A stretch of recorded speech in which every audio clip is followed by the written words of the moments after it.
Today I am working on a Christmas tag styled Joyeux Noel Christmas sign, and I'm using two different stencils.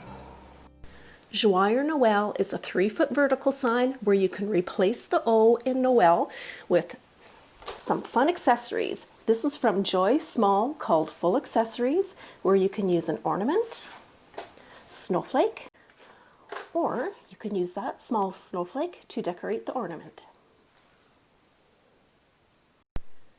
The signboard was made out of 3 fence planks with a hole drilled in and the top angled like a Christmas tag, as well as 3 small support boards. Full details will be in the blog post.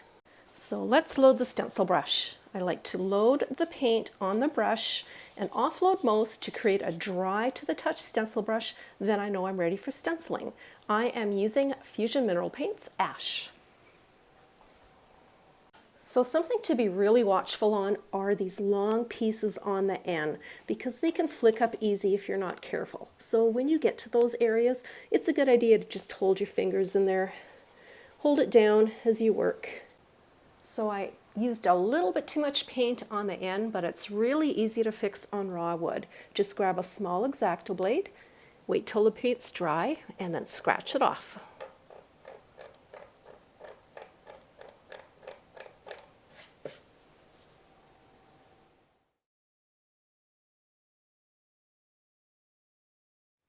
To add a pattern to a graphic, you reposition your stencil, add a pattern on top, stencil the image, then remove both stencils.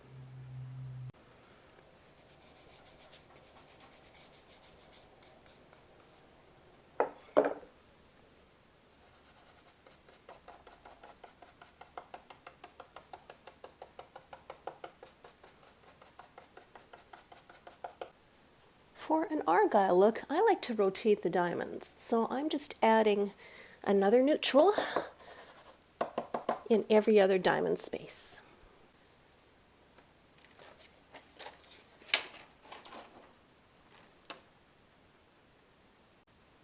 To align the thin lines of Argyle on top, it does come with registration marks, so normally on a larger surface you would align that cut registration to a solid diamond and continue your pattern. I don't have that luxury with a small area, so I'm just going to eye it and place an X in the middle of a diamond.